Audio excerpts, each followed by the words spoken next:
que aconteceu? Eu disse, olha, você me desculpa, Marcos, mas é porque minha esposa achou uma casa no Guararapes. Gente, estavam procurando apartamentos na beira-mar, acharam uma casa no Guararapes e estão já em negociação nessa casa no Guararapes. Quer dizer, quer dizer que o cliente não sabe o que quer? Não, ele não sabe a quantidade de possibilidades que ele tem.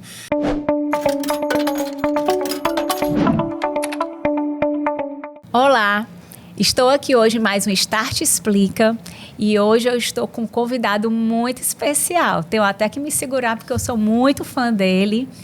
Vou falar aqui para vocês.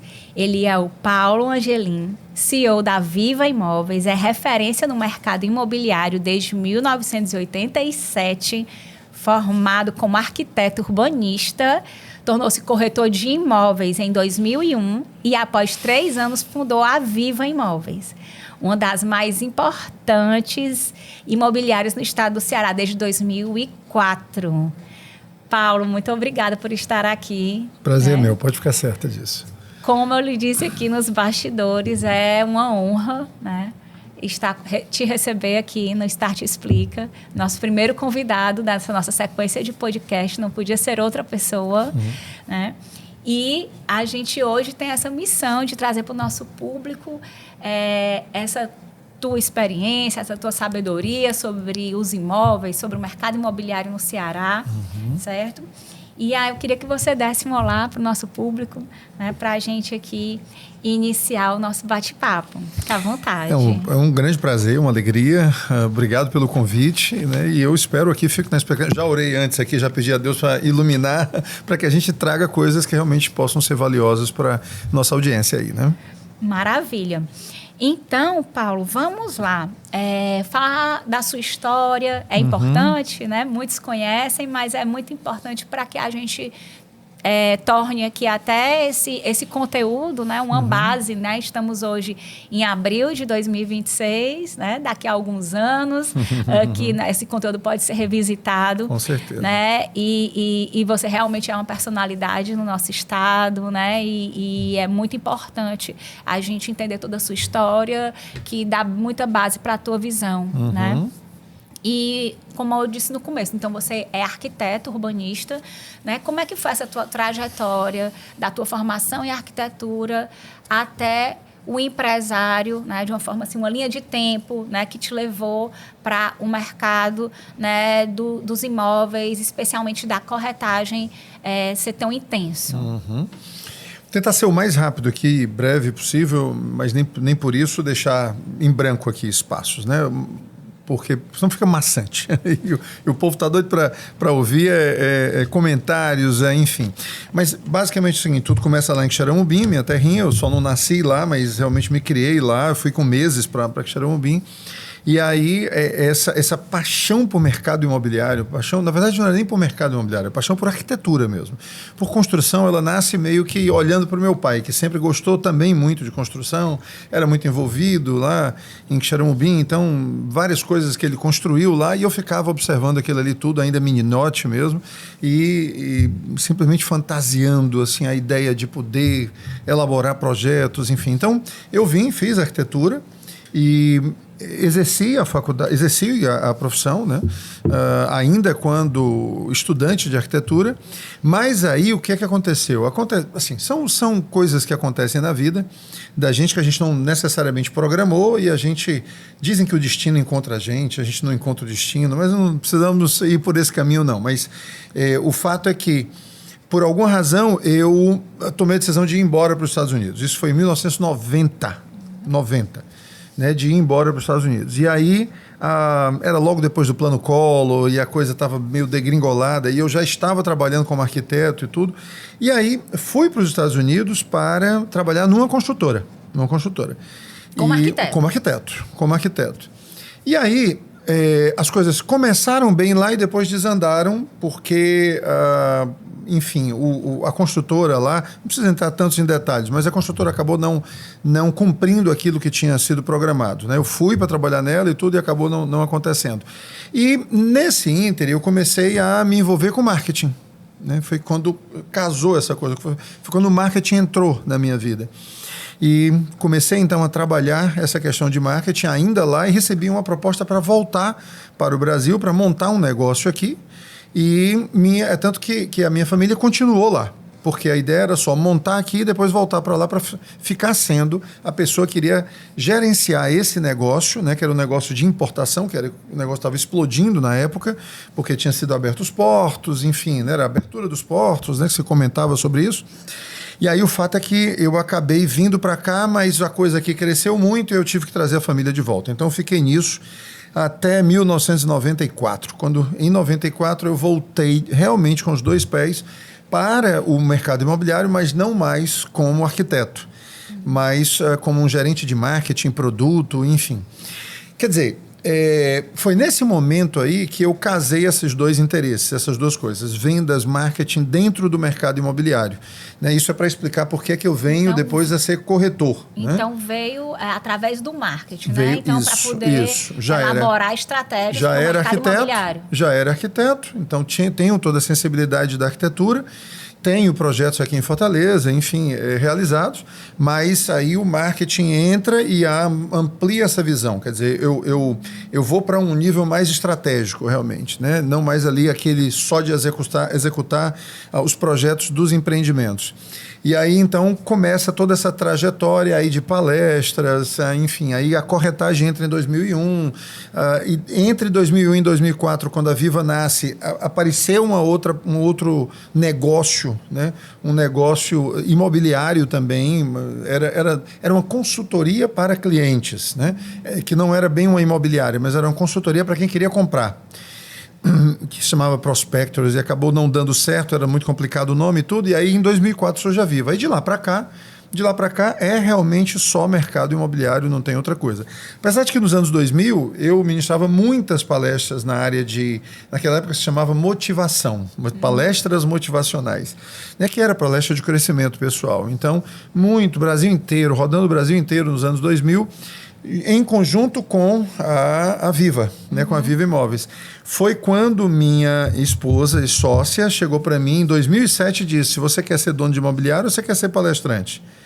Porque você vai ter que fazer uma escolha. Me encostou no canto da parede e eu disse: eu quero ser dono de imobiliário. Então foi quando eu recuei das palestras, coloquei toda a energia, e é sempre assim que você foca, você expande, coloquei toda a energia no mercado imobiliário e na imobiliária, e aí houve realmente a explosão e nós viemos a ser uma das maiores do estado, se não a maior em determinado momento, mas era sempre ali cabeça a cabeça mesmo, corrida de cavalo com a outra maior da época. Né? Mas acredito que esse teu espaço, né, de palestrante, educador e tudo, ele também, ele meio que ajudou a construir essa questão que você levou muito isso para a Viva, né? Eu sei que lá na Viva você mantém ali um ritmo de treinamentos, né? Os teus corretores são muito consultivos, né? Você bate muito nessa tecla da qualidade e dessa consultoria que você traz lá de trás, que eu fui sua aluna, então posso dizer com propriedade, né? Então, eu já assisti muitos treinamentos seus e repetidas vezes, porque realmente não são motivacionais, são muito práticos também, além de realmente dar muita base, né? Então, hoje a Viva tem esse teu DNA também de professor, educador, motivador muito, também, né? Muito, muito, porque eu penso assim, que todos nós temos que encontrar para o que é que nós viemos. Não é para qual função, não é para qual profissão, é para qual tipo de atividade. Nós fomos capacitados desde o nosso nascimento, todos nós, todos aqueles que estão em perfeitas condições, né, obviamente que eu estou falando isso, cognitivas e tudo, todos nós viemos com determinadas capacidades, capacitações para desenvolvermos bem determinadas atividades. Reitero, não é profissão, né? Não é função, isso aí são coisas eventualmente temporárias. Eu posso ter esse dom de comunicação e usar em várias áreas. E aí eu descobri que realmente a minha vocação, o meu chamado é para ensino, não é só a questão da comunicação em si, mas é para o ensino em si, porque eu tenho uma facilidade muito grande de criar ilustrações, parábolas, metáforas, enfim, isso é uma característica minha. É uma didática. Né? E isso acaba contribuindo na didática. Então, eu passei por algumas crises, todos nós passamos, né? Porque você fica se perguntando o que é que eu faço, o que é que eu... depois que eu saí da candidatura a vereador, que aí foi uma viagem que veio na minha cabeça, mas é muito dessa necessidade ou dessa vontade que eu tenho de espírito público de ajudar. Aí, depois disso aí, eu fiquei realmente patinando muito, muito na Viva, sem saber exatamente não só qual era o meu papel lá dentro, como qual papel ela, a própria empresa, ia desempenhar no mercado. Mas aí, quando eu vi que realmente o meu negócio é ensinar, eu disse, nós vamos fazer a Viva crescer agora, a nossa imobiliária, mas comigo no papel de mentor. Então, eu hoje na Viva não sou um gestor. Perfeito. Eu sou um mentor dos corretores. Eu tenho gestores lá, mas o meu papel é tirar o máximo daquelas pessoas, de pessoas absolutamente comuns, levando-as a fazerem um extraordinário. Está entendendo? Então, esse é o meu papel lá dentro. A gente percebe quando entra lá. A gente tem tentado. E eu acho que a gente tem conseguido, porque os números têm mostrado. Né? E o entusiasmo também dessas pessoas. É o crescimento. Eu sou absolutamente fanático assim pelo crescimento. E sabe? É interessante esse palco, esse brilho, né, que você permite multiplicar, né, para outras pessoas. Então, quando até vi, né, em relação à missão, valores da empresa, é muito mesmo da tua personalidade, né? Quem vê essa trajetória toda entende que saiu lá do ser, né? Do ser mesmo, né? A gente fala coração, né, mas é o ser, né? Porque o coração trabalha, o coração também precisa pensar ali também dentro do plano de negócio, né? Mas dar esse espaço para as pessoas. Paulo, aqui para a gente olhar também, né? Em 2026... né? A gente teve aqui um processo nesse ano de 2026, onde há uma expectativa nesse começo de ano de uma taxa Selic baixar, né? A gente tem um mercado imobiliário que a gente identifica aí um aquecimento, né? Eu vejo muito aqui na ponta do investidor, aqui na Start, a demanda por olhar por... eventos de liquidez, se direcionar para imóveis. A gente vê os lançamentos acontecendo, lançamentos super diferentes, desde comerciais a apartamentos mais compactos, alto padrão, casas. Então, assim, o mercado ficou muito eclético e, às vezes, o próprio cliente, às vezes para morar, ele não sabe se ele quer uma casa ou um apartamento, né? E aí, como é que você, com a sua equipe, consegue... fazer um atendimento consultivo, que muitas vezes eu imagino que o cliente também chega cheio de dúvidas. Ele quer comprar e às vezes não sabe exatamente por quê e o quê. Né? Como é que você prepara a tua equipe para receber esse cliente e ajudar ele na decisão? Porque, pelo que eu também entendo, o imóvel geralmente é a decisão de compra mais esperada de uma família. Né? Uma das mais importantes aquisições que uma família faz. Então, como é que você trata essa demanda? Essa é uma preocupação constante mesmo. Hoje mesmo, nesse dia aqui que a gente está gravando, pela manhã, toda terça-feira pela manhã, eu tenho um encontro com a equipe. É um encontro que é um encontro de mentoria. Nós vamos formar essas pessoas. O tema de hoje era exatamente esse, a empatia. Então, é de enxergar para as situações pela perspectiva do outro, pela perspectiva do cliente. Não é sobre a gente, não é sobre imóveis, não é sobre comissão, é sobre o cliente, é sobre o outro, é sobre pessoas. Então, essa necessidade de descobrir o que está por trás de cada fala dele, descobrir o que está por trás daqueles sentimentos, daqueles sonhos, enfim, porque, como você bem falou, o cliente chega com muitas dúvidas. Às vezes até mesmo ele chega com algumas certezas e quando a gente questiona isso, quando a gente coloca isso à prova, ele vê que essa certeza dele está frágil ainda. Né? Hoje mesmo um colega, um corretor nosso me manda um áudio de um cliente. Olha aí, ele me chama de mentor. Enfim, como ele me alcunha. Mas ele disse, olha aí, mentor, olha o que aconteceu com esse cliente, vê se não é exatamente o que você estava falando hoje lá no nosso encontro. Aí ele me manda o áudio, quando eu vejo o áudio, o cliente se justificando por que não tinha dado resposta a ele, porque estava procurando, e ele estava procurando apartamentos na beira-mar para esse cliente, e esse cliente, o que aconteceu? Eu disse, olha, você me desculpa, Marcos, mas é porque minha esposa achou uma casa no Guararapes. Gente... estavam procurando apartamentos na beira-mar, acharam uma casa no Guararapes e estão já em negociação nessa casa no Guararapes. Quer dizer, quer dizer que o cliente não sabe o que quer? Não, ele não sabe a quantidade de possibilidades que ele tem. Porque a primeira coisa que ele precisa fazer, o cliente, é identificar claramente quais são os problemas. Os problemas, ou seja, o que ele quer resolver com aquele imóvel. Enquanto eu não souber exatamente o que ele quer resolver, e são muitas as possibilidades de causas para me levar a comprar alguma coisa, podem ser psicológicas, podem ser absolutamente racionais, podem ser lógicas, podem ser simplesmente sentimentais ou emocionais. Tem muitas possíveis razões para eu querer fazer esse movimento. Se nós não descobrirmos exatamente isso, corre o grande risco do cliente o quê?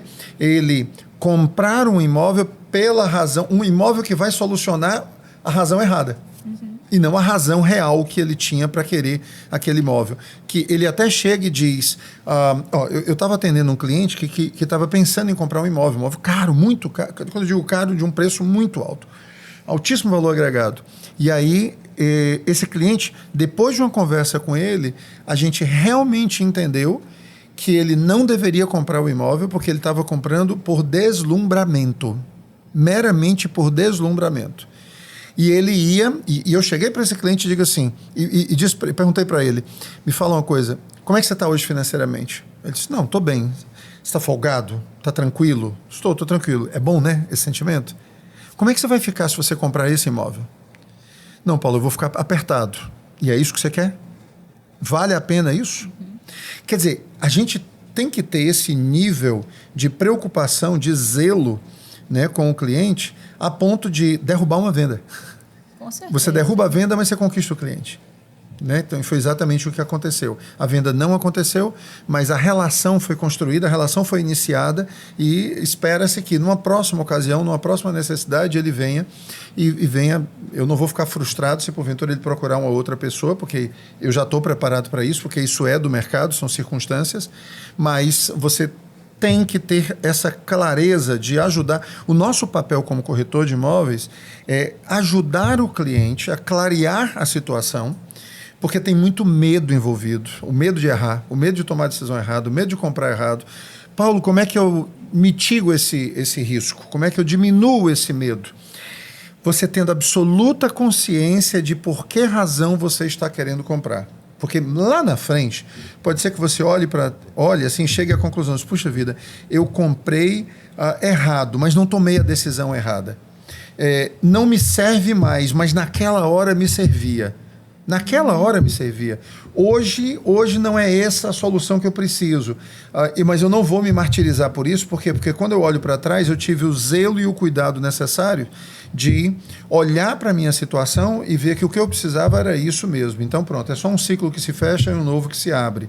Né? Então, eu diria isso. O nosso papel é um papel realmente de... não é entender o cliente. Eu tenho uma visão diferente sobre isso. A princípio, quando a gente fala, você precisa entender o cliente. Entender é quase como se fosse que o pressuposto fosse que você precisa entender, concordar com aquilo que ele está... Pensar igual. Não. Eu vou continuar pensando diferente, mas eu preciso descobrir, conhecer, perceber, alcançar o que é que realmente esse cliente está vivendo e qual é o... E não ter juízo de valor, não né? ter juízo. Então, não ter juízo. É importante para o outro e é isso que ele nos buscou, né? Busca vocês para poder resolver. É porque isso. Essa história do entender, tanto que a gente encaixa facilmente numa conversa. Diz, agora eu estou entendendo. Sim. Não, tem coisas do mercado imobiliário que eu vou continuar sem entender como é que um cliente quer isso, mas vou respeitar, e em respeitando e colocando à prova dos 9, inclusive, ou seja, estressando essa ideia dele. Quando eu digo estressar essa ideia, trabalhando essa ideia na cabeça dele, consolidando, ou eu dou a chance dele realmente chegar à conclusão de que, cara, com essas perguntas que você me fez, eu estou mais ainda consciente de que o que eu quero é isso mesmo. Apesar de estranho, apesar de não usual, apesar de qualquer coisa. Não tem problema, é a vontade dele. Ele é viúvo, não, os filhos moram fora, só são 2, cada um só tem um neto, dificilmente vem ao Brasil e ele quer, como viúvo, um apartamento de 300 metros quadrados. Não dá para entender como é que um viúvo quer um apartamento de 300 metros quadrados. Mas eu tenho que respeitar. Sim. O que eu faço é simplesmente o seguinte: por que você quer isso? O que você espera desse imóvel? O que você quer alcançar com ele? Que objetivo você quer, né, realizar com esse imóvel aqui? Quando ele me diz tudo, eu continuo sem entender, mas agora eu descobri os porquês e vou entregar para ele a solução para essa dor, a solução para esse problema, entende? Sem entender. Perfeito. Né? E tendo a consciência que fez o trabalho dentro de todo o fluxo, né? E aí, vindo para essa parte, né? Aí entendemos, né, o cliente, né, dentro de todo o processo, essa curadoria, né? Onde Sim. vocês fazem muito bem. Como é que você está vendo hoje, né, o cenário dos lançamentos, onde tem uma facilidade ali de comprar na planta, né, e tudo, mas com essa taxa de juros alta, né, o que é que o risco que pode estar ali na aprovação do crédito, na época da entrega do imóvel, né, o que é que o que a gente pode dizer para como é que o investidor, né, precisa se preparar para esse cenário, né, onde ele está contando com aquele financiamento, né, para poder finalizar o pagamento e receber o imóvel. Como é que você vê essa perspectiva do mercado? Sabe a conclusão que eu cheguei? Porque realmente quando a taxa de juros sobe, a Selic sobe, que é uma taxa de referência, em primeiro lugar, é bom esclarecer isso. Os juros que estão sendo praticados hoje pelos bancos para o financiamento bancário não são os juros da Selic, são mais baixos. São mais baixos do que os juros da Selic. Então, quando eu olho e vejo que não afetou o mercado, eu só consigo desvendar esse mistério por uma perspectiva. Todo mundo dizendo, essa Selic alta vai prejudicar, porque realmente ela tira muita gente do mercado, porque a prestação, o reflexo disso no valor da prestação é muito alto. E o que nós vimos? Nós vimos os clientes ajustando o padrão de compra, reduzindo o padrão de compra, mas não deixando de comprar. O que aconteceu então? Que consciência foi essa que levou esse cliente a não dizer, né? Levou a ele a dizer, não, eu vou logo comprar, e não dizer, eu vou postergar a compra? Eu só vejo uma perspectiva, por uma perspectiva. É que ele viu que realmente os preços não param de subir. E se ele postergar essa compra, vai ficar mais alto. O preço dos lançamentos imobiliários só cresce, não estabiliza. E não é só inflação, cresce acima da inflação. Dos lançamentos. Vamos lá, eu estou me referindo a lançamentos. Sim. Tem alguns imóveis que estagnam de preço, né, porque estão ficando defasados, enfim, mas isso são os prontos. Isso são os prontos. E mesmo assim, os prontos estão sendo puxados pelos lançamentos. Tá? Eles andam num outro ritmo, mas estão sendo puxados. Então, objetivamente, por que as pessoas, mesmo com a Selic supostamente alta, com taxas de juros, continuam comprando? Porque chegaram realmente à conclusão de que, se eu não comprar, vai ficar mais difícil ainda. Ainda vai ficar mais difícil. E sempre tem o recurso da portabilidade, né? Eu posso simplesmente... Sim. Isso aí melhorou, né, muito a eficiência do mercado, né? Na hora que esses juros realmente caírem para um patamar bem aceitável, né, eu simplesmente vou e migro. E detalhe, os bancos estão tão competitivos que eles não deixam migrar. Eles repactuam. E antes não repactuavam. Não repactuavam. Mas hoje eles engrossavam o pescoço e eles viram que hoje é o seguinte, ou a gente repactua... O que é concorrência, né? É concorrência. Ou a gente repactua ou a gente vai ficar, né, com a carteira, mas só tendo a carteira minguada. Né? Tá entendendo? Então é isso. Paulo, e o que é que você vê, né? Pensar no espaço de 10 anos. As pessoas buscam o que hoje nos imóveis? Vamos falar de residencial agora, em relação a equipamento. O que é essencial hoje? O que é que não era essencial há 10 anos atrás e que hoje é inegociável na hora que o cliente chega e vai ali buscar ou um upgrade no imóvel, né? Muitas vezes ele aceita sair de um imóvel menor, mas ele quer um equipamento. E qual equipamento hoje ele está exigindo? O que tem virado commodity? Rooftop. Porque é uma forma de você democratizar a vista. Todos vão ter a mesma vista, e a melhor vista de todas, que é exatamente a do topo. Rooftop. Outra coisa, varanda que se integra à sala. Essa era uma coisa que não se tinha essa demanda, né? Mas hoje, varanda que se integra à sala. Já vinha assim, né? Hã? Já vinha assim. Não necessariamente precisa vir assim, mas tem que ser projetada assim, projetada se permitindo isso. Se não permitir isso, você tem um pênalti, ou seja, você tem um problema. Você está com um projeto que tem um problema. Né? Tem um desafio ali a ser vencido. A outra coisa são os equipamentos da área de lazer. Né? Então, é o que se chama lazer completo. Esse termo é muito subjetivo, lazer completo. O que é completo? Né? Depende de cada pessoa. Mas os projetos hoje precisam necessariamente ter esse lazer completo. Não se admite mais que ele não venha, a não ser um compacto que tem uma proposta, assim, notadamente uma proposta de investimento, uma proposta de locação por temporada, alguma coisa assim.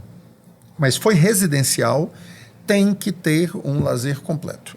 E o item, talvez um dos itens mais importantes, seja a academia. A academia.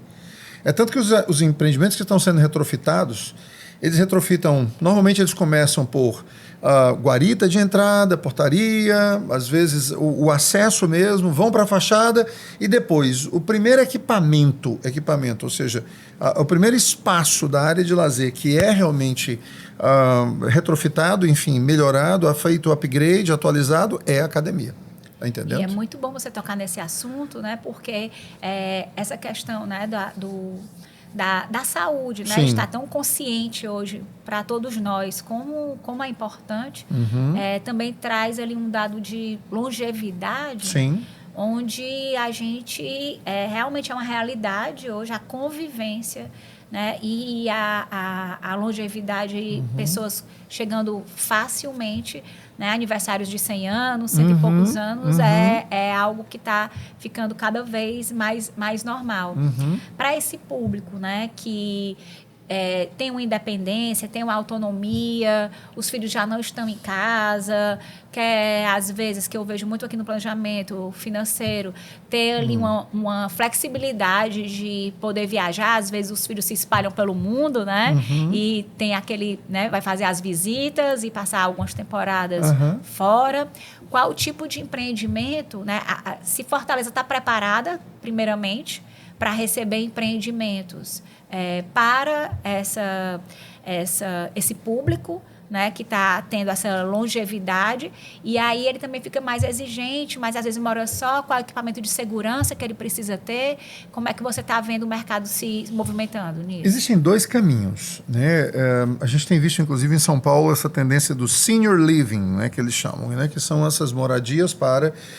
Isso vem dos Estados Unidos, o americano, a Europa também tem um pouco disso aí, mas são os asilos que as pessoas são depositadas lá dentro, elas são jogadas pelas famílias dentro desses espaços aí. Eu não estou dizendo que isso é o correto, não, muito pelo contrário, mas isso isso já é de longa data, né? Ou seja, já vem de um certo tempo. Então tem dois caminhos. Tem esse caminho de você preparar equipamentos, ou seja, empreendimentos inteiros para esse tipo de público, senior, que são os mais idosos, né? E tem um outro conceito que eu acho que é um conceito, vai depender muito da pessoa, óbvio que sim, mas o outro conceito é o multifamily, que eles chamam, que é o quê? É você ter no mesmo empreendimento, um empreendimento que está preparado para atender várias gerações. Que, inclusive, do meu ponto de vista pessoal aqui, eu acho que faz mais sentido, pelo menos para mim faria muito mais sentido. Gera mais convivência, né? Gera mais convivência. Eu não quero ficar vendo só gente da minha idade. Claro. Tá entendendo? Eu quero ver crianças, eu quero ver adolescentes, eu quero ver casais novos que estão se formando, enfim, porque isso torna a vida mais rica, tá certo? Do que a gente tá ali fechado dentro de espaços onde só tem pessoas, né? Então eu não oxigeno tanto aquilo ali. Eu vou ficar vivendo nostalgicamente, muita nostalgia, muita nostalgia. Sim. Então, assim, tem essas duas tendências, né? Essa do senior living, que nos Estados Unidos se chama 55+, né? Então, são empreendimentos que, se você tiver menos de 55 anos, você não pode comprar. Ah, é assim lá? É assim, é definido isso definido em convenção. Existe lei, inclusive, que ampara isso aí. Então, porque aqui no Brasil não existe isso, você não pode fazer isso. Mas lá existe lei que ampara isso. Então, ninguém pode alugar ou... Ninguém pode viver seja alugado ou morando com menos de 55 anos. Né? Que são exatamente esses... retirement, né? Que eles chamam de que são os aposentados. Como se fossem aposentados. Né? Mas eu acho que é uma tendência de mercado irreversível, porque realmente você tem razão, as gerações estão envelhecendo mais, o Brasil está ficando mais velho, mas só que é um velho com saúde, é um velho com muita disposição. Né? Na verdade, não é um velho. Né? Não é um velho. São pessoas em plena capacidade, né? Então elas estão querendo essa socialização, enfim. Então, e aí tem aquelas coisas que são básicas e clássicas já, que são aqueles acessórios que você começa a colocar e você prepara o elevador para uma maca, você dá mais acessibilidade, deixa as portas para que passe uma cadeira de rodas, tal, e tudo mais. Então existe... Isso aí já seria realmente assim, quase como se fosse o final, né, da história, né, para o último ciclo, né, dessa pessoa. Mas nós não estamos falando disso, não. Nós estamos falando realmente de equipamentos que vem de convivência, lazer, né? Aí o que acontece? Não é mais só academia, agora tem o Pilates, tá entendendo? Tem o Pilates, então aí a piscina é uma piscina que está preparada para receber esse tipo de público, e aí ela já é aquecida também, tem os ambientes de wellness, né, de bem-estar, enfim. Aí começa a criar todo todo um conjunto de recursos, de amenidades, né, que eles chamam, para atender esse tipo de público. Mas cada vez mais nós vamos ver. Eu vejo muito alguns clientes, né, que foi um fator de motivação, de mudança, né, de alguns clientes que eu atendo especialmente, que queriam ir para um equipamento para os netos gostarem de frequentar mais, né? Para poder ter ali na área aquela vontade de ir para a casa do avô e da avó, porque lá também é muito legal. Tem essa atração. Então, assim, foi um fator de motivador de fazer uma mudança, né? Ter isso também. Tem né? muita gente que toma decisão de compra imobiliária pensando exatamente nisso. Já não tem mais filhos em casa, mas os netos estão vindo. Então, às vezes, tem um quarto reservado só para eles. Não precisam dos 4 quartos, mas um dos quartos é exatamente para isso. Né? Uma suíte é a deles, a outra suíte é um estúdio ou um gabinete, enfim, um escritório. E aí tem uma suíte para algum hóspede que chega e tem uma suíte que é só a suíte das crianças. Né? Interessante. Está entendendo? Então, é hora de receber e curtir, né? E criar aquelas memórias afetivas, que acho que isso fica muito e forte. As áreas de lazer têm que estar preparadas para isso também, né? Porque você tem que estar lá. Os pets, por exemplo, né? Uma coisa que há 10 anos não se via dessa forma. Bem lembrado, né? A Os gente pets, vê muito. hoje não é mais nem pet, não é pet place, não. Sabe? É pet care. Sim. É pet care, não é mais pet place só. Importante. Agora é todo um aparato de cuidados para os animais, enfim. Aí tem área para lavar, enfim, para dar banho antes de subir, né? Antes de subir, lá mesmo, enfim. Importante. Paulo, vindo aqui para outro tópico, que é uma curiosidade, inclusive, minha. A gente, às vezes, passa aqui na região Meireles, Aldeota, né, vê muitos empreendimentos novos subindo, mas também a gente vê muitos terrenos enormes, só murados. E aí fico, meu Deus, o que é que esse imóvel tão grande ainda não é um prédio? O que é que houve? Porque tantos anos parado, ainda existe ali alguns remanescentes, né? Geralmente, pela tua experiência, é o quê?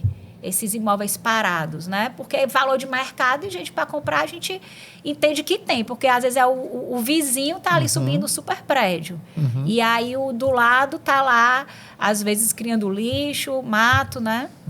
Então, por que na tua experiência eles ficam aí parados? Olha só, primeiro que está reduzindo cada vez mais esse número, porque os terrenos estão sendo ocupados. A prova é que a gente já entrou agora num outro ciclo, nós estamos derrubando prédios para fazer outros. Né? Então, você veja aí a questão dos hotéis, já se foram 4 hotéis ali na beira-mar, tá? E dando espaço para empreendimentos residenciais, equipamentos residenciais. Então, esse é um fenômeno que já está consolidado. Né?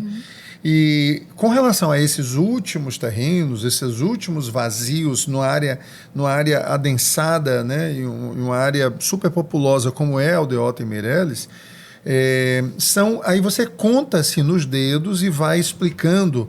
Eu estou me lembrando aqui de um ali na Santos Dumont, mas é porque a família, sabe, o cara mora fora daqui, é herdeiro, riquíssimos e tudo, e não... você acredita que tem gente assim, só para se eu vender o terreno eu vou fazer o que com o dinheiro? Entendi. Olha aí. O que eu vou fazer com o dinheiro?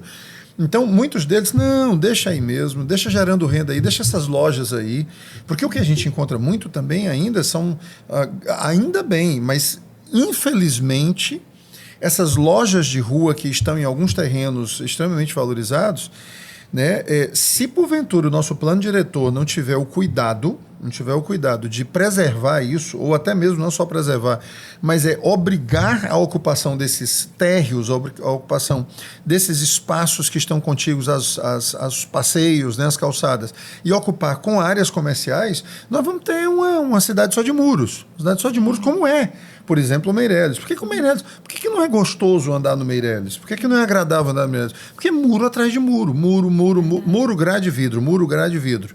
Né? Então, não tem não tem dinamismo, não tem vida. Né? As fachadas são mortas, não são vivas. Né? Então, eu diria para você assim, que eu me preocupo muito com a substituição desses espaços. Por exemplo, tem um equipamento ali na Vigílio Távora, de um mall, um pequeno mallzinho, tá certo? Que ele está sendo agora, ele vai ser derrubado agora para surgir um prédio, mas no lugar dele não vai ter nenhuma loja. Sim. Então pronto, perdemos algo que energiza a rua. Sim. Que energiza a calçada, né? Que energiza o passeio e que convida a pessoa para a rua. Né? Então, um equipamento residencial não vai convidar ninguém para a rua. Desculpa, um equipamento residencial. Equipamento comercial, sim. Sim. Né? Então, isso é uma coisa que me preocupa muito, porque nós já temos algumas ruas que estão morrendo. Entendi. Efetivamente morrendo. Pela falta desses equipamentos comerciais. Entende? Então, a ocupação de um terreno desses terrenos que sobram, né, ela deveria ser norteada por essa lógica, por esse conceito de ativação das ruas. Certo. Importante isso, é a visão do arquiteto. A visão do urbanista, né? Mais do urbanista do que do arquiteto. O urbanista aí, né? Ele reverbera, né? Paulo, outro detalhe também que chega muito para a gente. A gente está muitas vezes ali fazendo o planejamento financeiro do cliente, alecando o patrimônio, vai lá fazendo uma descrição mais aprofundada. E a gente começa a ver que o próprio cliente não sabe descrever exatamente o imóvel que ele tem, o valor que ele comprou, quanto é que vale, para até fazer, tipo, né, o seu... Né, lança no imposto de renda de qualquer jeito, né? Como é que você vê isso? Também tem para empresas, também acontece muito. Quando você tem ali, se já aconteceu, quando você tem ali um imóvel que seria uma super venda, valorização, mas aí chega no processo de venda e às vezes ele barrou por falta... Qual o gargalo que acontece? Um documento, enfim, o que é que barra toda uma negociação e desfaz tudo? Quais são os riscos desse patrimônio que não está bem, com a governança, digamos assim, bem feita? Essa preocupação de renovação de ativos, né? Essa renovação do estoque e rejuvenescer a carteira, né? A carteira de imóveis de alguns clientes. Aí nós estamos falando de clientes que têm já mais imóveis. Sim. Né? Mas, assim, essa preocupação, realmente, ela deveria estar muito latente na vida deles, porque muitos deles querem realizar o imóvel e aí não conseguem realizar, transformá-lo em dinheiro, porque problemas jurídicos que não foram resolvidos. Né? Eu recentemente participei de uma negociação onde não fizeram o devido ajuste documental do imóvel por conta de uma herança, por conta, né, de um espólio. E aí, só para você ter uma ideia, esse imóvel, nós estamos em abril de 2026. Esse imóvel foi vendido em fevereiro de 2025. Até agora, os proprietários, herdeiros, não receberam ainda o dinheiro. Por conta de pendências. O que mais trava a venda de um imóvel? É a parte jurídica, é a parte documental. né? De você estar com aquilo ali corrigido ou não. Vou dar um exemplo. Você tem um terreno, na matrícula ainda está um terreno, mas lá no local existe uma casa. Existe uma edificação, qualquer que seja. Uma casa, uma loja, qualquer coisa. E isso não foi averbado. Não foi feita a devida averbação na matrícula para transformar aquela matrícula, ao invés de ser uma matrícula de um terreno, uma matrícula de um imóvel edificado. E aí isso demanda tempo. E aí começam a surgir problemas, né, ao longo desse percurso que inviabilizam um negócio, inviabilizam a venda. Então, essa coisa de ajeitar o seu estoque para estar pronto para uma eventual necessidade de venda é muito, muito importante. E negligenciada, infelizmente é negligenciada. Então, o que é que você recomenda, né, para quem tem essa carteira de imóveis, né, oriunda de muitos anos? Qual é o passo que ele tem que dar? Ele tem uma consultoria para isso? Qual o profissional que ele tem que buscar? É a Viva? É um advogado? O ideal é que ele busque um advogado especialista em direito imobiliário. Ok. Não é advogado tributarista, não é advogado societário. Cada um tem sua especialidade. Okay. Às vezes eu fico até envergonhado quando eu vejo alguns advogados que chegam, né, que não conhecem de direito imobiliário, achando que, pelo fato de conhecer direito comercial, né, eles... E aí a gente coloca, mas doutor, isso aqui não pode. Não, mas não sei o que, não sei o que, não sei o que. Aí a gente pega, puxa a lei e tudo mais, entrega para ele. Ou então ele vai e consulta um advogado realmente imobiliário. Então, assim, seria... a gente brinca. Nos Estados Unidos isso é muito sério. Em toda venda tem o cliente comprador, do lado dele um advogado e do outro lado um contador. Pronto. Tá? E à frente dele um corretor. Então, são essas as três figuras. É o corretor de imóveis para dar noções de mercado, é o advogado para dar realmente toda a segurança jurídica da coisa, e é o contador para as questões fiscais, né? Contábeis, fiscais, enfim. Como é que lança isso, lança ou não lança, de que forma, recebe como, vai para onde, cria uma holding, e aí vai. Qual a estrutura que qual precisa. a estrutura, né, que precisa. Então, se você... Olha, tem gente que diz, rapaz, eu não sei nem onde é que está essa matrícula. Não faço nem ideia onde é que está a matrícula desse imóvel. Né? Isso é muito comum. Né? E essa questão de hold também. Então, assim, muita gente abre a hold sem ter realmente... Será que precisa? Para quê? Né? Então essa questão dessa consultoria é muito importante, porque depois que o imóvel está todo no CPF ou todo na hold, se decide mudar, sai caro, né? E aí já não é o advogado especialista em direito imobiliário. Não é, né? Não é. É um advogado especialista em sociedade, societária, tá? Enfim. Né? Então, olha, eu sou absolutamente afeito à questão dos especialistas. Você trabalhar com especialistas. Tá entendendo? Eu entendo muita coisa de direito imobiliário, entendo muita coisa de contabilidade, mas eu não sou o especialista da área. Né? Agora, se ele quiser conversar sobre mercado, eu tenho a obrigação de saber. Né, sobre... Não dá para ser tão simplista, né? Não. Então, se o patrimônio está crescendo, ele está ficando complexo, ele também exige... E agora, com essa reforma tributária? É verdade. Um pandemônio, assim, um caos. A melhor forma de receber o aluguel vai ter uma estrutura mais adequada, né? Tudo isso tem que ser repensado agora. Né? Então... Ano de 2026, né? Muitas mudanças. Então, e os especialistas, né, estão aí, né, com seus serviços para poder... O Brasil não é para amador. Verdade. Por quê? Nós estamos em 2026. Sei lá quando é que você está assistindo aí esse programa. Mas a gente não sabe o que vai acontecer nas eleições de outubro. Nós estamos em abril. A gente não sabe. Eventualmente, sabe o que pode acontecer? A oposição ganhar, a direita ganhar, e o que está posto aí de reforma tributária ser tudo revisto no ano seguinte. Porque, fatalmente, a direita vindo para o poder, é muito difícil que essa reforma tributária fique da forma que ela está. Fique em pé da forma que ela está.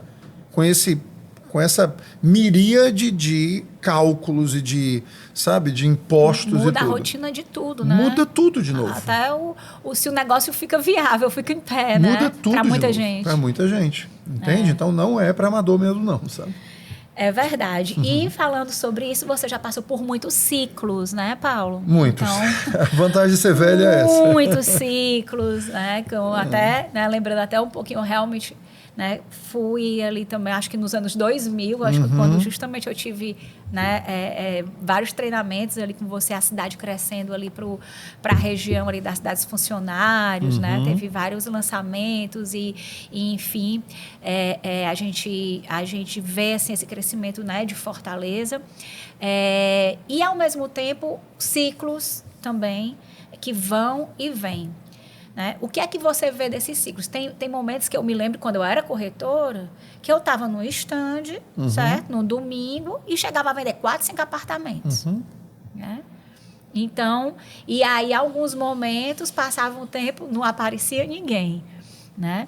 E eu vejo muitos colegas dessa época que continuam no mercado, né? Que persistiram, se especializaram, como você falou, nas áreas, né? E a gente, né? Eu acho muito bonito essa persistência, né? E é onde você ganha esse título, né? Que diz especialista mesmo, não muitas vezes por certificações e diplomas, né? Eu acho que o título vem mesmo pela persistência que você tem de tempo de atuação. Sim. Naquela área. Como é que você vê assim, esses ciclos que está todo mundo comprando, que está todo mundo vendendo? Como é que você enxerga o profissional e os ciclos mais desafiadores, digamos assim? Você gosta mais, gosta menos? Como é que você faz um balanço de tudo isso? Vamos lá. São duas situações muito insatisfatórias que eu considero. Quais são elas? Quando se está em euforia e quando se está em depressão. Quando você está em euforia, compra-se qualquer coisa. Compra-se qualquer coisa. É mais ou menos como aquela pessoa que está em um estado psicológico alterado, ou então sob efeitos de psicotrópicos e tudo mais, e ela sai se arranhando e não sentindo nada, porque ela não sente nada. Quando ela vem e retoma o seu estado natural e retoma a sua consciência, aí ela vê, meu Deus do céu, eu estou todo arranhado. Por quê? Porque você estava eufórico demais ali naquela hora. E aí você vê as consequências depois. Outra coisa é quando você está no estado depressivo. Qualquer coisa dói. Então você fica com medo de tudo. Então, quando o mercado está bom demais, é muito ruim. Por uma simples razão, pelo menos pela perspectiva do corretor. Porque o corretor fica menos necessário. A gente, é mais ou menos assim, numa guerra, eu não preciso de neurocirurgião. Um enfermeiro, eu preciso de um enfermeiro que corte perna, que serre perna, serre braço, faça torniquete, você está entendendo? Contenha sangramento, hemorragia, é disso que a gente está precisando. Então, quando você está nesse estado, né, de coisas, infelizmente, os especialistas, eles são preteridos. Por quê? Porque entra urgência de compra, porque vai acabar tudo. É horrível quando o mercado está numa situação de lança e vende tudo no lançamento. Aí depois vem a ressaca. Para que eu comprei isso? Para que eu comprei 3? Podia ter comprado só 1. Sabe, aloquei tudo aqui e agora eu não consigo revender. Começa a vir os balões, Começa a vir os balões, enfim, né, esses pagamentos aí periódicos. E aí vai tentar vender. Quando vai tentar vender, aí vê que tem mais 20% do empreendimento que está à venda também. Por quê? Porque todos os que compraram eram investidores. É péssimo você investir na expectativa de revenda, de fazer dinheiro com a revenda, e investir em um empreendimento que a esmagadora maioria dos compradores foi investidor também. Porque vai ter um canibalismo ali natural, inevitável. Tem um amigo que está agora exatamente vivendo isso. Comprou, assim, se você for comprar esses empreendimentos compactos, por exemplo, pensando na revenda, o risco é muito alto. Se você estiver pensando na locação, ok, tem uma série de critérios que você precisa usar, né, a locação por temporada e tudo, tem que ter tem que passar nos vários crivos, filtros, para você realmente identificar se você está diante de uma oportunidade, porque a preocupação é, se eu estou comprando para alugar, o que é que eu preciso saber? Se vai ter demanda de locação, pô. E que tipo de demanda é essa? Se é qualificada, se não é qualificada? Né? Então, assim, eu vou agora comprar, vou colocar um empreendimento ao lado da Arena Castelão. Só porque está ao lado da Arena Castelão. Mas é diferente do Allianz Parque lá em São Paulo, que tem... aí vale a pena porque é um evento atrás do outro, No Castelão não tem. Entende? Não, porque lá em São Paulo tem, aqui também vai ter. Não é desse jeito. Tem que ter... Quando a gente analisa, por exemplo, um empreendimento de locação por temporada, eu olho nessa região onde ele está inserido, por quanto está o aluguel dos apartamentos ali. Se está mais alto ou está mais baixo, se está... Enfim, esse é o critério, né? Então, assim, são essas as preocupações que a gente precisa ter. E aí você está falando, né, desses ciclos, né, desses ciclos que vão e fecham e tudo. Mas, assim, o mercado imobiliário é um gênero de primeira necessidade, não tem jeito. Demais, é um gênero de primeira necessidade. Né? Vão acontecer mudanças circunstanciais, mas existem princípios que continuam valendo. E que princípios são esses? Localização, por exemplo. Não tem jeito, não tem como você tirar o peso que a localização representa na valorização daquele imóvel. Tá entendendo? E é na linha do tempo, não é só naquele momento que você está comprando. Né? É na linha do tempo. Então, e aí precisa de uma assessoria, precisa de alguém que consiga enxergar o filme, não só a fotografia que aquele momento retrata. Ligar todos esses pontos, né? E levar o cliente a tomar uma decisão mais assertiva. Para né? ele, não para mim. Para ele. E dentro do contexto dele. Olhando para o futuro dele, quais são as expectativas. Então, assim, às vezes tem... Eu vou dar um exemplo aqui. Um cidadão chega e diz, por que você quer comprar aqui? Aí ele chega e diz, por causa dos meus filhos, fica muito próximo do colégio. Sim, mas esse empreendimento ele vai ficar pronto daqui a 5 anos. E os teus filhos ainda vão estar estudando aqui daqui a 5 anos? Cara, é mesmo, não vão. Entende? Eles vão sair daqui a 4 anos, eles não estão mais nesse colégio. Pois é, o critério tem que ser outro. Essa questão da reflexão, eu acho que é algo hoje que a gente precisa treinar mais fazer, né, Paulo? Porque parece que a gente tem que tomar decisão sempre muito rápida, muito parecido com o do outro, como se fosse ali uma receita de bolo que eu tenho que repetir, né? E esse é o perigo da euforia. Isso.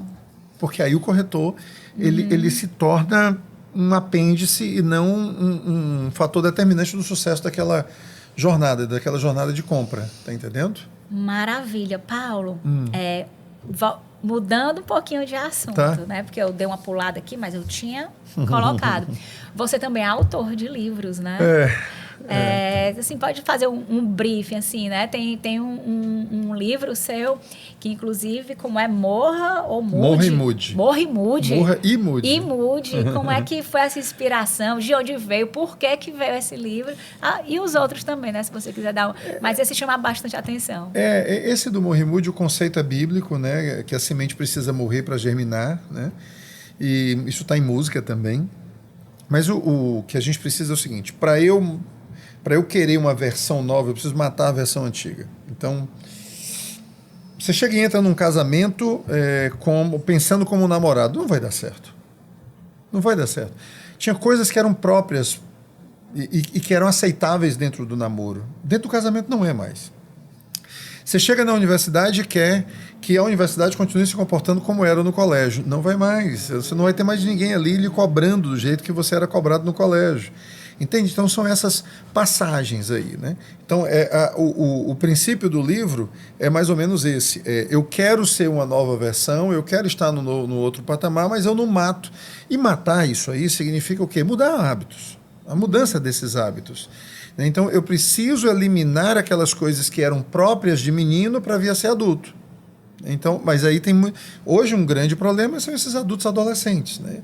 Que aí eles continuam trazendo... Então, são coisas absurdas, assim, que na minha geração, para a minha geração, é muito difícil de assimilar, sabe? De assimilar. Então, por isso que eu pensei no livro e nessa conexão, como é que você está vendo hoje, né? A inteligência artificial, né? Você, como eu disse no começo, é um empresário, né? Que por mais que você hoje esteja muito focado na Viva, não tem como, você é uma personalidade inspiradora, né? Acho que para muitos profissionais, para o mercado como um todo, né? Então, uma pessoa que com certeza tem ali uma visão de Fortaleza muito respeitada por todo o mercado.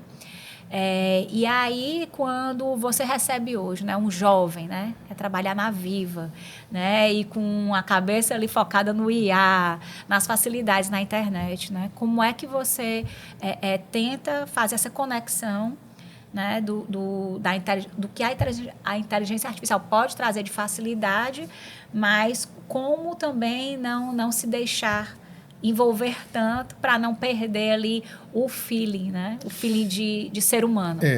Por exemplo, eu me recuso a colocar, pelo menos por enquanto, enquanto não me provarem o contrário, colocar uma máquina para atender os clientes. Né? Porque eu já testei várias dessas máquinas, e aí eu testo com a experiência que eu tenho. Eu as testo com a lógica do cliente, e aí eu vejo que elas falham. Essas inteligências, parece ousadia, muita petulância da minha parte, assim, falar isso. Mas elas realmente ainda não aprenderam o suficiente a superar algumas objeções que os clientes... É do tipo assim... Eu peguei uma dessas máquinas que o cara disse, olha, ela está preparada para fazer um atendimento ao cliente e tudo. Ou seja, quando eu digo máquinas, eu estou me referindo a inteligências artificiais, né? Para essa coisa dos atendimentos, né? De atendimento, chatbot e tudo. Sim. Fazer a triagem, né? Para fazer uma qualificação, alguma coisa assim. E aí eu disse assim, então tá certo, vamos fazer o seguinte, eu vou voltar a olhar para o imóvel, ou voltar a olhar imóveis em julho. Tem como você anotar aí para me ligar em julho? Aí a máquina concordou, sim, tenho, em julho eu te ligo. Um corretor persuasivo, um corretor focado na experiência do cliente, faria o seguinte, o que ele leva a querer voltar somente em julho? O que está lhe atrapalhando a ver esse imóvel agora? O que você precisaria, que condições você precisaria para que você continuasse vendo esse imóvel agora e não somente em julho? O que está faltando? Ou seja, ele não iria simplesmente se render. Abandonar. Né? Abandonar e se render a essa situação. Uhum. Então, assim, a IA, ela é poderosíssima, eu não vou ficar aqui chovendo no molhado, mas ela pode ser um grande risco, na medida em que você para de cumprir aquele papel imaginativo. A IA generativa mas eu não sei se nesse momento ela já é imaginativa. Eu sei que ela é generativa. Uhum. Mas, por exemplo, eu pego um livro, como eu peguei um livro chama Inteligência Emocional em Vendas. Mas ele é um livro que é voltado para vendas em geral. Vendas em geral. Um livro maravilhoso, espetacular. Inteligência Emocional em Vendas. Foi o que eu fiz.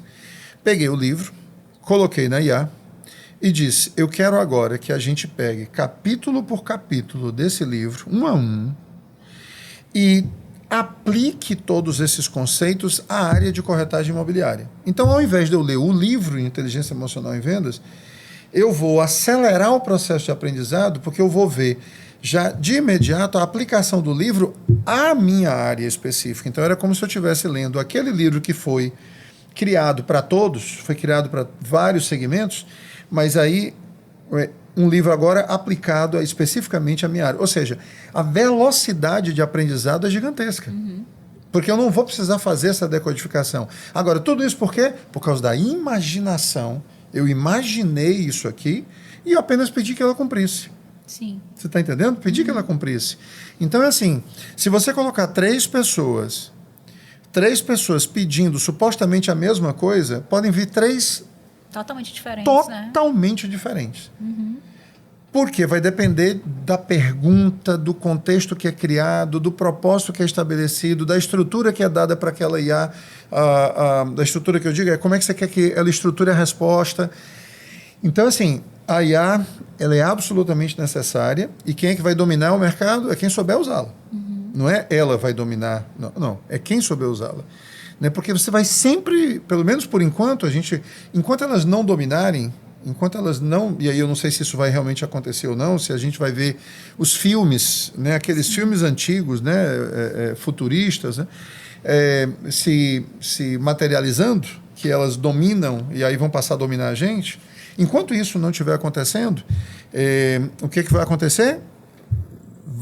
Por exemplo, a gente está fazendo agora, eu fiz um vídeo de uma casa.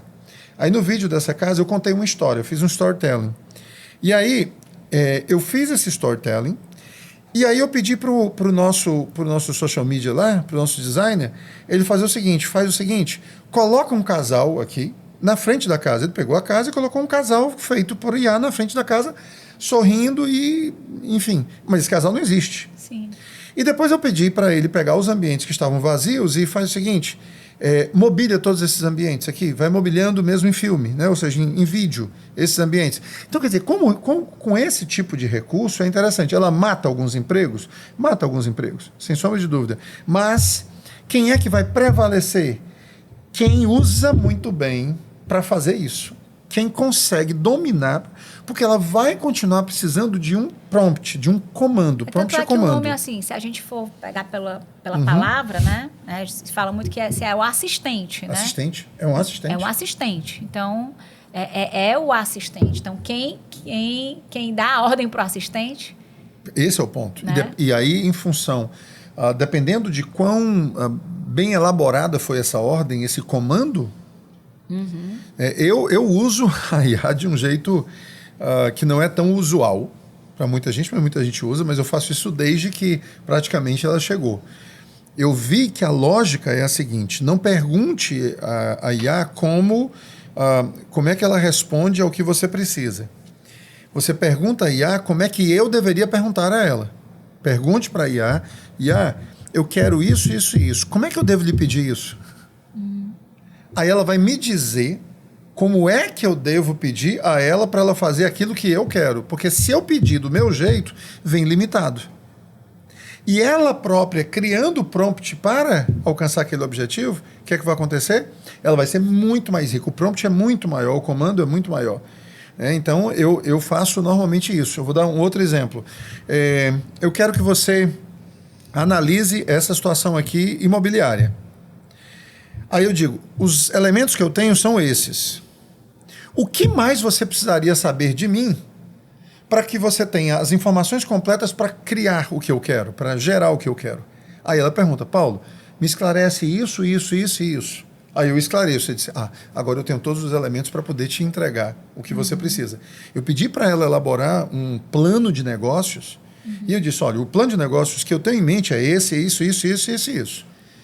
Faça agora todas as perguntas que você precisa para que eu te dê a orientação necessária para que você me entregue o melhor, né, o melhor resultado para esse plano. Diz, Paulo, eu tenho dúvidas ainda e preciso que você me esclareça sobre isso, isso, isso, isso, isso. Quando eu dei, aí veio o plano. Aí um plano que muito mais rico do que eu imaginava. Que é o que acontece quando você contrata alguém brilhante. Sim, sim. Quando você contrata uma pessoa brilhante, ela vai também te entregar coisas que você não estava nem enxergando. Mas ela precisa entender do negócio, né? Mas ela precisa entender do negócio, tá certo? E aí vai depender muito de como você pediu. Então, a IA precisa aprender a usá-la. Né? É interessante isso, porque dentro do modelo, né, do atendimento hoje, né, para principalmente serviços, muita gente pensa que vai substituir, mas é como você falou, também entendo dessa forma, cada vez mais o profissional será necessário e ele também vai usar a IA para poder fazer contrapontos, para poder elaborar algo mais visual, para poder elaborar mais alternativas. Eu né? reconheço que para determinados segmentos ela pode entrar sim, por exemplo, na área de atendimento sem problema nenhum, porque são segmentos onde você tem baixo valor agregado. Sim. Tá? Eu quero comprar uma televisão, então a IA pode me ajudar. E qual delas... por exemplo, hoje eu fiz uma consulta. O que é mais eficiente, o diclofenato ou o neproxeno? Aí ela pegou e me trouxe lá, o diclofenato vai fazer isso, e o naproxeno vai fazer isso. Não sei nem se os termos são esses, acho que são. Mas vai fazer isso e... pronto, tá resolvido. Ok, não preciso ligar para um médico para tirar uma dúvida como essa daqui. Mas é baixíssimo. Um é R$15 e o outro é R$18. Sim. Agora, se fosse 1,5 milhão e 1,8 milhão, opa, Aí, já tem, né, um fator E alto, outra né, coisa, por que na nossa área imobiliária a IA tem limitações? Por uma simples razão. Tem muito emocional envolvido nessa compra. Demais, nossa. Vai além muito. da lógica. Tem assim, olha, tem espaços que a cliente chega e diz, nossa, como eu gostei disso aqui. A senhora sabe por que a senhora gostou? O que foi que a senhora... Te juro que eu não sei o que é que... Mas eu estou sentindo... Aí é sentimento. Eu estou me sentindo tão bem nesse espaço, com essa vista e tudo. Não sei se é essa vista, não sei se é... Aí você... A matemática sai da história. A matemática sai da história. Porque é sentimento. Você não vai com a cara de alguém, não vai com a cara do outro. Tem razão lógica, tem é por causa da sobrancelha daquele ali, por causa da boca que é arriada do outro, né? Né? Então, e outra coisa, normalmente quando se trata de empreendimentos de imóveis residenciais, eu preciso entrar nele. Sim. Preciso entrar nele. A IA pode me ajudar a antecipar o que eu vou encontrar no lançamento imobiliário, porque o lançamento tem essa grande dificuldade, eu não entro nele. Eu não vou na área de lazer, porque o lançamento é planta, está só no papel. Sim. O máximo que a gente consegue, às vezes, é o quê? É um apartamento decorado, que ainda não é o seu. Porque ali não tem uma vista, não tem a vista que você vai ter. Então, existem vários recursos para tentar, né, diminuir essa dúvida e aumentando a clareza, você acelera o processo de decisão. Como é que é a vista do 17º andar nessa coluna aqui? Aí já tem lá preparada a vista do 17º andar naquela coluna. Pronto, é essa vista que o senhor vai ter aqui. Pô, não, isso aqui tá ok. Então tá, já dá para ver ali acima daquele prédio, daquele outro ali na frente. Tá, conseguir imaginar, né?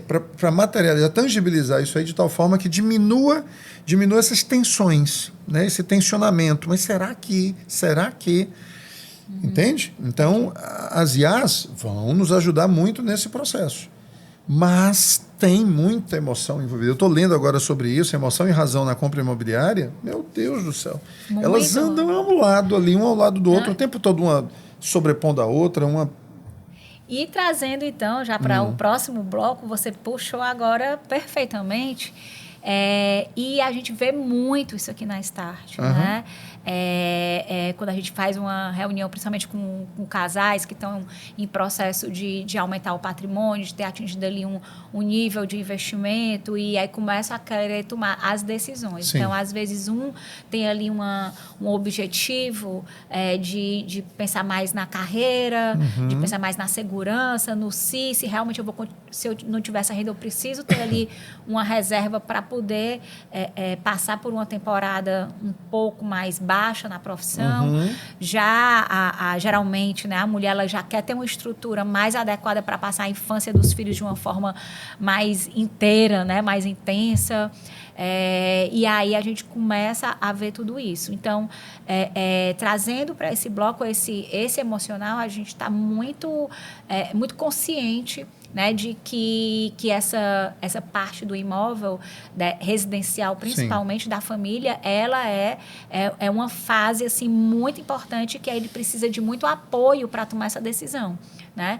E aí, vindo para esse apoio, eu queria, né, aproveitar esse bloco para que a gente explicasse, né, você explicasse primeiramente essa parceria, né, da Start com a Viva, né, o que motivou, né, a gente fazer essa parceria realmente integrada dentro dos nossos serviços, e como é que o cliente vai se beneficiar dessa equipe multidisciplinar, né, Paulo? Olha, eu fiquei muito entusiasmado quando essa oportunidade surgiu, né, porque realmente são dois mundos que andam juntos. Porque o imóvel não deixa de ser um investimento. Inclusive, eu sempre recomendo que os clientes, quando forem comprar um imóvel, eles olhem por essa perspectiva de investimento, respondendo basicamente o seguinte: esse imóvel vai ter liquidez? Eu vou ter liquidez, né? Qual será a liquidez desse imóvel? Mas, Paulo, ele está comprando para morar, ele está comprando para ficar com os filhos. Mas quantas vezes já passaram na minha frente clientes que tinham plano que quando compraram, tinham plano de morar 20 anos e com 6 anos eles mudaram porque a vida mudou. Estão vivendo um outro momento. Ou para baixo ou para cima. E aí eles se sentem no direito de também fazer com que o imóvel acompanhe. Está entendendo? Acompanhe esse novo momento dele. Então, o que é que a gente espera? A gente espera ser esse braço da Start para atender esses clientes nessas demandas, sejam de realizar o patrimônio que eles já têm, para investir em alguma outra coisa, né? Sempre dentro daquele conceito de cesta, né? De várias cestas, né? Não uma cesta só, né? Mas ele sair, parte dos ativos dele está em tijolo, parte dos ativos está em papel, mas está em ação, está em fundos, está, enfim, né? Está em renda fixa, está... partindo desse princípio aí, o imóvel ele entra como uma das soluções. Mas, né, mais uma vez, quem realmente pode orientar melhor os corretores, porque estão vivendo esse dia a dia, né? Obviamente que não todos, assim como nem todos os analistas financeiros vão dar a melhor orientação. Em toda e qualquer área de atividade, você vai ter sempre os melhores e os piores. Então, assim, a gente acredita que a gente pode ser a melhor solução para os clientes da Start, nessa demanda específica, né? Nessa demanda de, dependendo, e aí sempre respeitando a orientação que vocês estão dando. Ok, faça isso aqui, aloque esse valor aqui, mas aloque só essa quantidade, enfim. E nessa sintonia fina de entender os objetivos. Eu estou querendo investir. Sim, mas investir com que expectativa? É geração de receita passiva? É isso? Então, imóvel é isso aqui, por exemplo. Chegou um cidadão e disse, olha, estou com 75 anos e eu acho que não estou mais para ficar comprando imóveis. Né? Ele disse, não necessariamente. Não tenho mais que 10 anos aí de atividade. Aí a gente disse para ele, não, você pode continuar assim. Só que agora você tem que mudar o tipo de imóvel que você vai comprar. Porque você tem que comprar um imóvel agora que tenha uma rotatividade maior. Está entendendo? Que ele rode mais rápido. Para gerar renda, né? Nem para gerar renda. Assim, no caso dele especificamente, era para quê? Para revender e ganhar dinheiro com isso. Tá. Então, ele não pode esperar ciclos de 6 anos agora. Ele tem que comprar um imóvel. Paulo, então, o que é que eu compro que em 2 anos ou 3 anos eu posso revender? Então, essa é a... Está entendendo? E aproveita, assim, o espaço, né, e fazer até o convite para os clientes, né, que dentro do planejamento financeiro que a gente faz, que a gente faça esse levantamento mais criterioso da carteira de imóveis, né, que os clientes têm, que o braço agora da Viva para fazer uma análise consultiva desse patrimônio, para ele ser um patrimônio mais estratégico, né, Paulo? Às vezes tem um imóvel ali que está parado, é patrimônio, mas não está gerando qualidade de vida, é patrimônio, está lá no imposto de renda, deixando um patrimônio maior, mas ele não está sendo eficiente ali no curto prazo. Em ações, você não muda de posição? Às vezes você vende uma ação e compra outra. Às vezes você vende um imóvel e compra outro. Porque esse outro imóvel ele vai cumprir melhor um papel para aquele momento que o cliente está vivendo. Está entendendo? Então, às vezes, ele tem um terreno e ele transforma esse terreno em 3 apartamentos que vão gerar renda. E o terreno estava lá parado. Entende? E estava sem perspectiva de crescimento. Por quê? Porque houve degradação do entorno. Tem que se livrar. Quando tiver degradação de entorno, por exemplo, ele tem que se livrar desse imóvel o mais rápido possível. E oxigenar a carteira dele, né? Fazendo essa substituição. É do mesmo jeito. Não pode deixar de acompanhar. Não, tem que acompanhar sempre. Dinheiro é um bicho vivo. Maravilha. Então, assim, daqui para os nossos momentos finais, eu quero levar agora um pouco aqui para o Paulo Angelim. Né? O Paulo Angelim é esse empresário, né, essa pessoa entusiasta, né, de pessoas, de negócios, né, de agregar, de ser ponte. Eu vejo muito você assim, que você faz muita ponte entre as pessoas. Eu acho isso uma característica, né, muito nata, né, sua, e ver o seu entusiasmo e fazer essas conexões entre pessoas, entre negócios. E aí eu queria, né, sobre o Paulo Angelim, se você puder passar um pouco para a gente, também um pouco do que tem no seu coração, né? Hoje, né, você tem 2 filhos, né, a Camila e o Matheus, né? Nossa, eu conheci eles pequenininhos, né? Como é que está hoje, a idade deles hoje, como é que eles estão? Camila com 37. 37? Meu Deus, estou errado. A Camila é de 88. 88 dá quantos anos? Dá 37 ou 36, eu acho. Não, ela vai fazer 37 agora, eu acho. Não sei. Só não posso esquecer quando os 2 nasceram. E o Matheus é de 96, o Matheus vai fazer 30. Né? E os 2 estão com filhos, então já estão na fase dos netos. Né? E como é que é esse coração de avô? É bom. Nossa, realmente assim, é filho com açúcar, né? É filho com açúcar, é um negócio impressionante. A gente só quer se entregar para eles, entregar para eles, sabe? Então, é muito legal. Então, eu estou vivendo esse novo momento aí, que é um momento bem legal. Graças a Deus, estou vivendo ainda com saúde para poder acompanhar as corridas deles, né? Lamentável é só a distância, porque a Camila mora fora, né? Ela mora aqui 11 anos, desde 2014, ela mora nos Estados Unidos, o menino já nasceu lá, está vindo o 2º neto, se Deus quiser, estou indo agora em junho para para parar essa neném. Né? Então, é outra perspectiva. É outra perspectiva completamente diferente, só realmente passando por ela para você conseguir alcançar. O que é que o Paulo avô faz diferente do que o Paulo pai fez? Eu estrago completamente a criança. Eu estrago completamente. Eu não tenho a menor preocupação de educar. Educar é os pais que eduquem. Eu quero é brincar. Eu quero é brincar com eles. Essa que é a verdade. E o legado que você quer deixar para eles? Pois então, achei legal. Uma vez eu ouvi, não lembro mais agora quem disse isso, mas assim, herança você deixa pros outros, mas legado você deixa nos outros. Né? Então você deixa nos... O que é que você deixa pros filhos, a herança? O que é que você deixa nos filhos? O legado.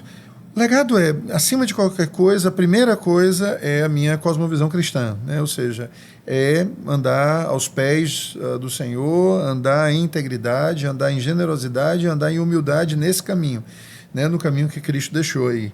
Então, essa para mim, se você pedir assim, Paulo, hoje eu estava pedalando, e aí pedalando a cabeça fica a mil, né? Fazendo pedal esportivo. E aí eu disse assim, meu Deus, o que eu iria desejar se eu estivesse no leito de morte?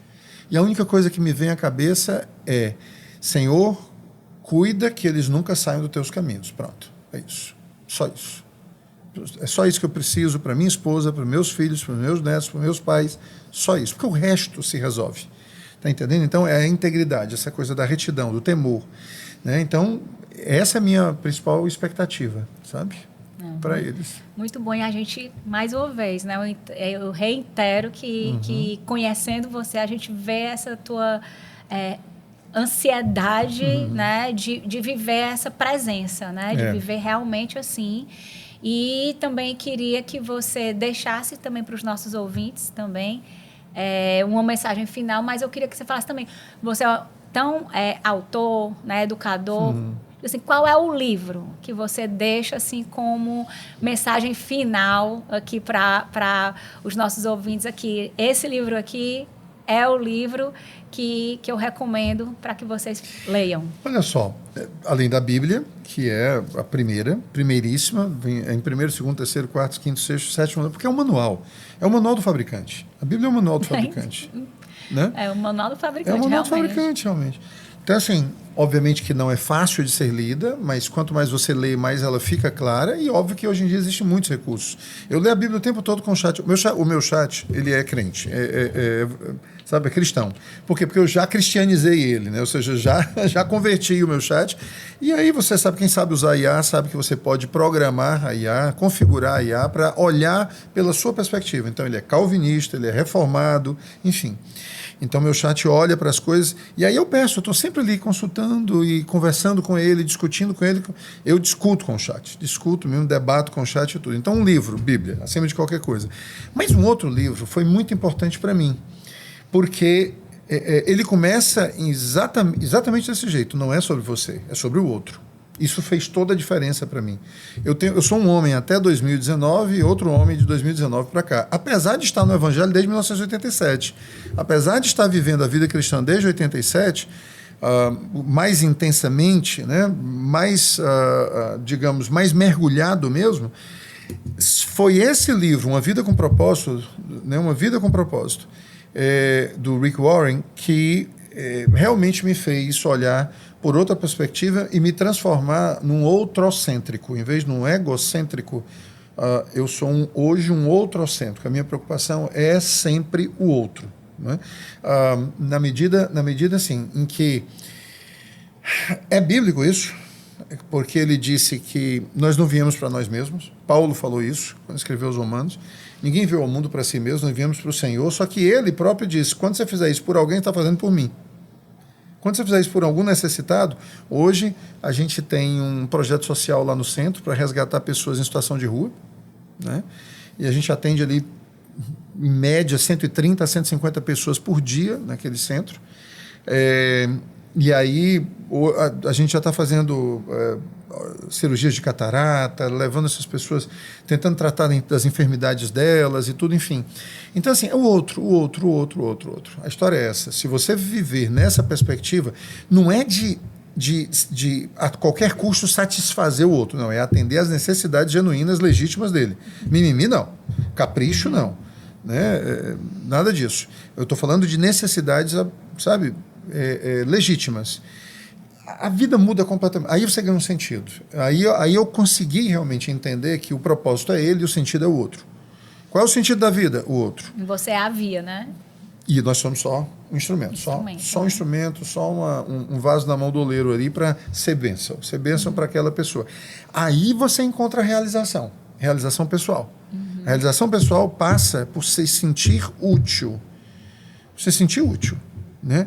E você se sente útil quando você faz alguma coisa por alguém.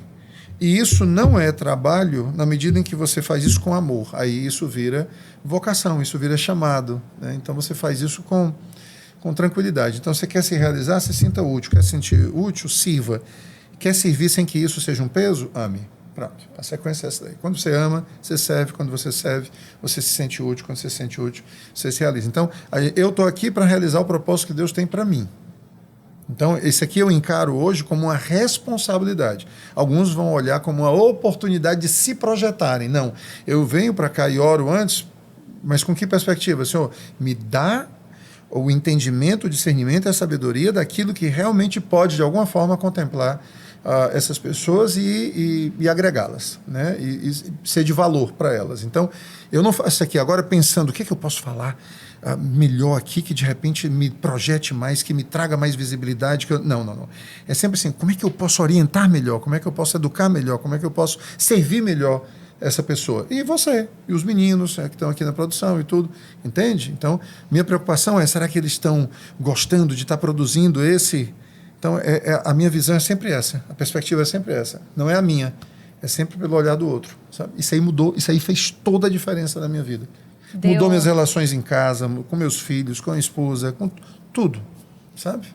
Isso eu acredito que é bem nato de você e talvez esse livro deu aquele impulso de ter a consciência realmente que não podia mais perder um minuto, né? De viver conscientemente dessa forma. Conscientemente, intencionalmente. Intencionalmente, porque realmente, né, como eu lhe falei, no começo, eu me lembro muito, né, quando eu iniciei aqui na minha carreira no mercado financeiro e eu tinha, né, em você como inspiração. E eu fui atendida, né, por você, e você me deu muitos conselhos, né, porque eu queria educar as pessoas financeiramente. Sim. Era assim o meu, digamos assim, um propósito que eu tinha, e você pacientemente além de me dar muitas orientações, me abriu espaço dentro da Viva para fazer meus primeiros treinamentos. Então, assim, é muita gratidão, né? Deus não faz nada, né? Nada é sorte, tudo é bênção, né? Então, não é à toa, não. Estamos aqui de novo podendo construir ali algo novo, e que tem um propósito muito grande na vida das pessoas. Com certeza. Né? Que não é só sobre dinheiro, não é só sobre o imóvel, é sobre uma família, é sobre estar bem, é poder ter essa liberdade para poder deixar legados e não só heranças. Então, eu estou muito, muito feliz com a nossa parceria, Paulo, e muito obrigada por estar aqui. Né? É um prazer te receber e espero que a gente tenha outros momentos desse. Obrigada.